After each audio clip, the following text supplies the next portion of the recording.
yang memuji kita itu ada 3 macam orang. Yang pertama, dia akan memuji kepada kita karena memang itulah kenyataan yang ada. Dan dia mengutarakannya supaya dia itu menguasai dirinya. Di mana di antara pengendalian diri itu kita harus mengakui kelebihan orang lain dan kekurangan diri sendiri. Dan itu bukan merupakan sebuah kekurangan, tapi sebuah kemuliaan malah gitu. Kalau orang bisa mengungkapkan kekurangan diri kita dan kelebihan orang lain, itu adalah sebuah kesempurnaan. Bukan malah kekurangan, tidak. Itu sebuah kesempurnaan. Kalau ada orang yang muji semacam itu, maka kita harus merespon pujiannya dengan respon seperti yang diajarkan oleh Habib Abdullah Al-Haddad. Di mana beliau kalau dipuji orang, maka beliau katakan, jadikanlah semua pujianmu di dalam lautan pujian Nabi kita Muhammad SAW. Karena tidak ada seorang pun yang dipuji, baik karena banyak ilmunya, karena kepintarannya, karena kecerdasannya, karena kelomanannya, karena keberaniannya, karena apa saja yang ada pada dirinya, pasti itu bukan pertama kali. Tapi yang prakarsa itu adalah Nabi kita Muhammad SAW. Jadi bukan yang pertama kali. Sehingga kalau seumpama pantas yang dipuji itu adalah Nabi kita Muhammad, yang pantas kan bukan dia. Dia cuma meniru. Jadi semua meniru Nabi. Laqad kana lakum fi Rasulillahi uswatun hasanah. Karena dia meniru Nabi, dia dipuji. Karena dia meniru Nabi, maka dia dimuliakan. Karena dia meniru Nabi, maka dia dihormati, disegani, dan sebagainya. Semua karena Nabi. Gitu. Wa kullu min Rasulillahi multamisun. Jadi semua daripada Nabi SAW telah mengambil. Nah, oleh karenanya Abdullah Haddad untuk menjaga dirinya, supaya kita tidak terbang, supaya kita tidak berpikiran lebih baik daripada yang memuji kita. Karena pujian itu adalah sebuah cobaan ya buat kita. Jangan sampai pujian itu kemudian menjadikan kita lupa. Jangan sampai pujian itu kemudian menjadikan kita sombong. Jangan sampai kemudian pujian itu membawa kita ke ranah kesengsaraan dan kehinaan. Apa itu kalau kita merasa lebih baik dari orang itu? Nah, sehingga Pak pujian itu cobaan. Lihat bagaimana Al-Habib Abu Bakar Al-Adani rahimallah wa radhiyallahu anhu. Nah, beliau itu berkata, kalau seumpama ada orang mencium tanganku, maka seakan-akan itu menampar pipiku. Kalau ada orang yang mencium lututku atau kakiku bahkan, maka seakan-akan itu mencungkil kedua mataku. Artinya apa? Berat ya semacam itu, nggak mudah. Jadi kita itu harus menganggap pujian kalau keluar dari hatinya. Karena tadi dia ingin motivasi dan ingin mengakui memang kelebihan pada dirinya dan dia melakukannya karena Allah Subhanahu wa taala, maka kita meresponnya, ini adalah pujian bukan untukku tapi untuk Nabi kita Muhammad. Karena apapun yang kita lakukan semuanya bukan yang pertama kali. Tapi kita itu meniru. Kenapa kamu itu berpakaian semacam ini? Meniru. Kenapa Ustaz pakai imam seperti ini? Meniru. Kenapa Ustaz pakai gamis? Meniru. Semua meniru. Gak ada yang pertama. Enggak, jangan pernah kita merasa, oh saya yang pertama kali sehingga saya yang berhak mendapatkan kemuliaan ini. Tidak. Wal fadlu, kata Imam Ibn Agil di dalam alfiyahnya, wal fadlu lis sabiki. Keutamaan itu bagi yang mendahului. Siapa pertama kali yang melakukannya? Dia yang mendapatkan keutamaan, bukan kita. Kita ini cuma meniru saja. Sehingga keutamaan, kemuliaan, pujian yang kita dapatkan juga karena tiruan.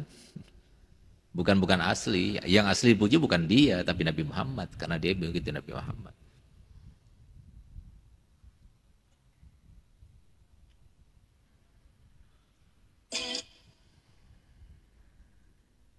Nah, oleh karena itu maka itu yang pertama. Yang kedua, ada seorang memuji, tapi maksudnya merendahkan. Maksudnya dia itu merendahkan, menghinakan. Itu namanya tahakum namanya. Kelihatannya pujian, tapi maksudnya menjerumuskan. Faham? Jadi memuji, tapi nggak ada pada dirinya. Malah bukan pujian itu, tapi malah kebalikannya gitu. Oh, Masya Allah beraninya padahal dia pengecut. Masya Allah dia itu lomannya padahal dia bakhil. Nah, kalau semacam itu yang diutarakan, ya sabar. Dan respon ambil hikmahnya. Ya. Kalau diinginkan dengan pujian itu malah kebalikannya. Kita yang merasa, betul apa tidak pujian itu. Misalnya apa? Masya Allah, dia itu istiqomah loh, bangun malam terus misalnya. Memang dia itu bangun malam, dia merasa dirinya bangun malam, ya nggak apa-apa, berarti termasuk yang pertama tadi. Tapi kalau seumpama dia tidak bangun malam, kemudian dipuji dengan bangun malam, berarti dia termasuk yang kedua tadi. Sehingga Pak, sabar. Kalau bisa, kembalikan. Seperti yang dipujinya. Itu adalah sebuah tantangan buat kita, untuk kita bisa menerapkannya, sehingga dia itu tidak asal ucap saja, tapi ternyata memang ada pada diri kita. Seperti Imam Ghazali, rahimallahu rahmatullah berar, beliau melewati perkumpulan anak-anak muda. Ketika dia melewati perkumpulan anak muda, maka anak muda tersebut berkata begini, oh itulah Imam Ghazali, seorang yang bangun malam semuanya, nggak pernah tidur malam. Padahal dia tidur sebagian malam.